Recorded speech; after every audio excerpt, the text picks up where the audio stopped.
1, 2, 3 into the 4. Snoop Doggy Dogg and Dr. Dre is at the dope. Ready to. Snoop Dogg is one of those rare names that needs no introduction.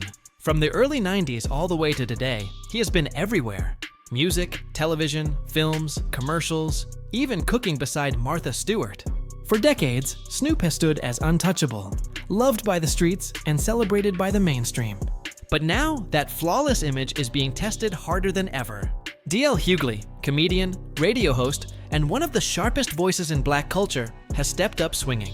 And this time, he is not joking around. He is calling Snoop out and labeling him a Fed informant.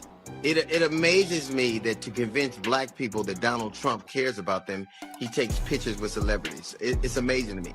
If Donald Trump cared about black people, he wouldn't have denigrated the president with those claims of birtherism. But part of that is starting off with Snoop Dogg and Nelly and Soulja Boy and others for their decisions to perform at events surrounding the inauguration. Now, for me to you, Donald, I wish I had half of your money. But for that, you need a 20-year-old and a divorce lawyer. Now, I may not have half his paper, but I got twice the dick, and you can believe that. Donald say he wants to run for president and move on into the White House. Why not? It wouldn't be the first time you pushed a black family out of their home.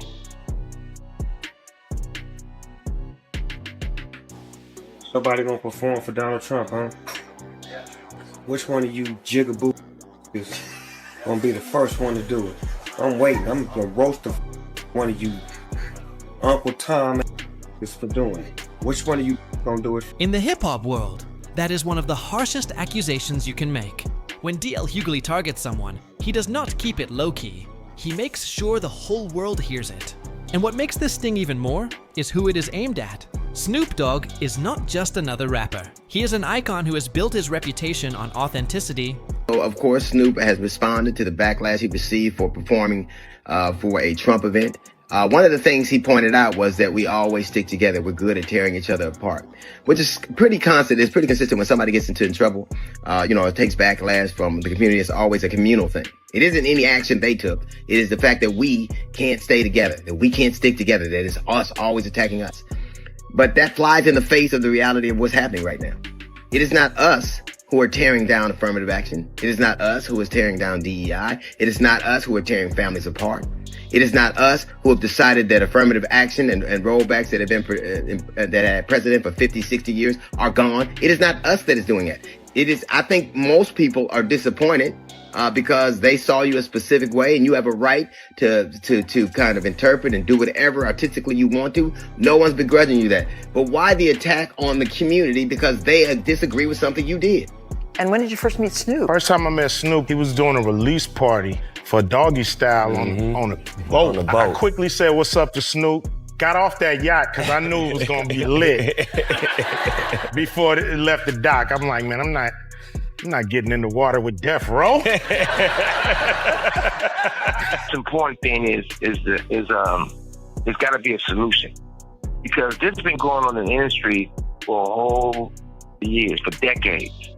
And at the same time, nobody wants it to be true, and it shouldn't have to be true. But if we don't fix it and do something about it, history will constantly repeat itself. Now, Suge, you said something early on that I want to get clarification for the audience. Suge, you said early on, you can't just look at Diddy in isolation. You said this was done to him.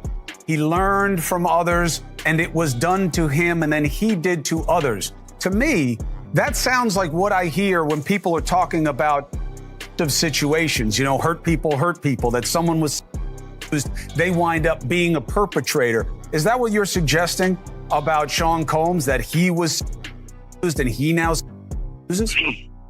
Yeah, I think that's absolutely right. I think he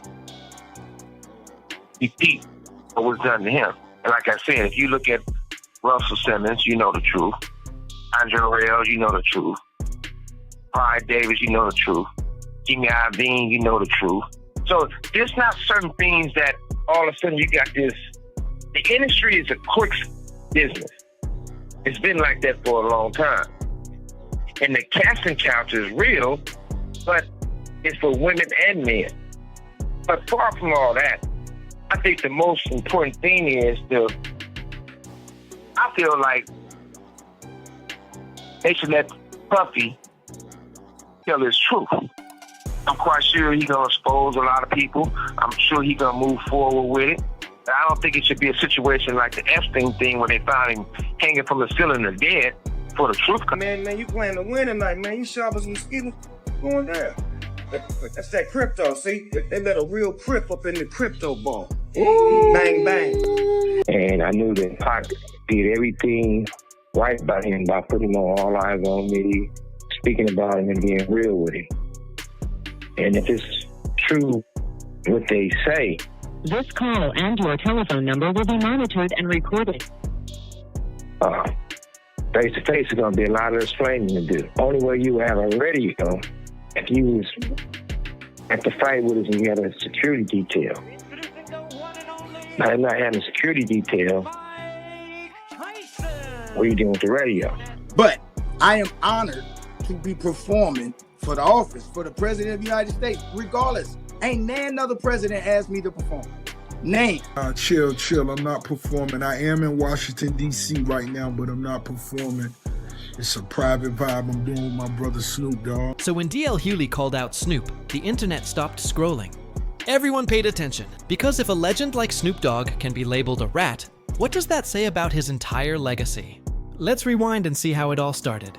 The tension began when Snoop agreed to perform at Donald Trump's crypto ball during inauguration weekend. Politics aside, Trump is one of the most divisive figures alive. And for years, Snoop had openly mocked and criticized him, on stage, in interviews, and even in his music.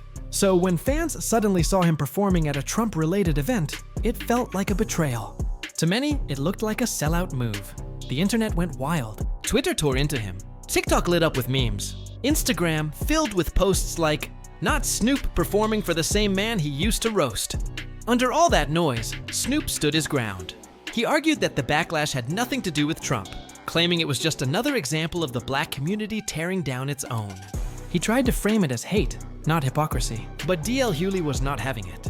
He fired back, accusing Snoop of dodging accountability. DL said, "Don't twist this on the black community. You knew what you were doing when you took that stage. This isn't hate. This is hypocrisy." And then came the line that shook the culture. DL Hughley accused Snoop of acting like a fed rat. In hip-hop, that word carries weight. It means betrayal. It means siding with the system you once fought against. And for DL to throw that label on Snoop meant he saw him as someone cozying up to power at the cost of his people. Think about that. Snoop built his career speaking for the streets of Long Beach, rapping about police harassment, and representing resistance against the system. He was always seen as the voice of rebellion and authenticity.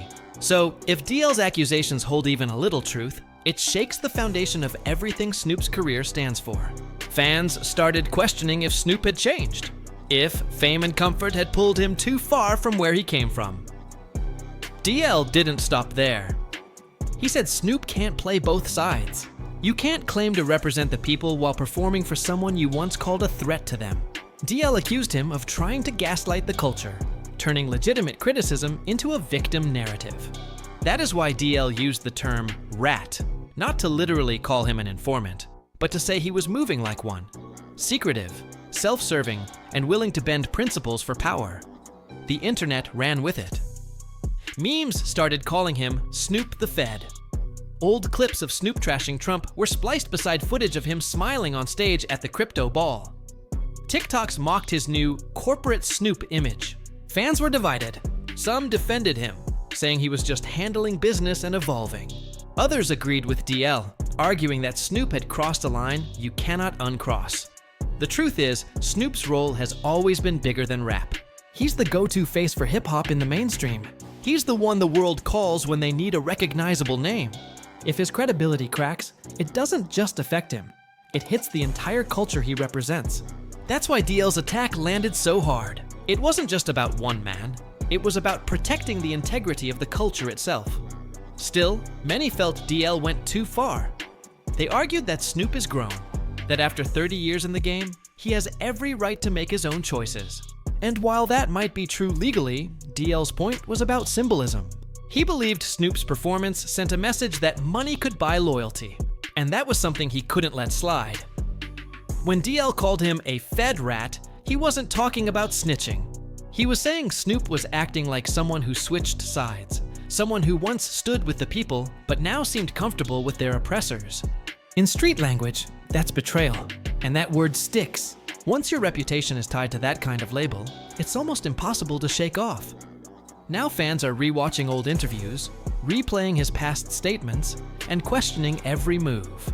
That's how narratives shift. DL Hughley is not some online troll. He's a respected comedian and commentator who knows how to shape conversations. So this isn't something Snoop can just ignore. He either has to defend his choices or face the slow burn of public doubt, and the timing couldn't be worse. Within weeks, Snoop went from being dragged for performing at Trump's event to being accused of blaming the black community to now being called a Fed rat. 3 major hits back to back, and the internet is eating it up. Every meme, every soundbite, every remix adds more fuel. People love watching powerful figures stumble. It reminds them that even legends can be humbled. But this isn't just a gossip cycle for Snoop, it's about legacy. What will people remember? The loyal street icon? Or the celebrity who flipped for a paycheck? The man of the people? Or the man who got too comfortable near power? DL isn't backing off either. He keeps repeating his claims in interviews, doubling down to make sure the label sticks. Snoop, on the other hand, has stayed silent so far. Maybe it's strategy, maybe it's pride, but silence can sound like guilt when the other side controls the mic. So where does it go from here? Does Snoop speak up, defend himself, and reclaim the narrative? Or does he wait for the storm to fade, hoping people forget? Either way, the damage is done. That label, Fed Rat, is already out there. And once the streets start whispering it, it never fully disappears. In the end, this isn't just about a feud. It's about what happens when authenticity meets fame, when loyalty meets power. Snoop Dogg built his empire on staying true to the code, but now that very code is questioning him. So what do you think? Did Snoop cross the line? Or did DL Hughley take it too far? Drop your thoughts in the comments and make sure to like, subscribe, and hit that bell, because this story is far from over.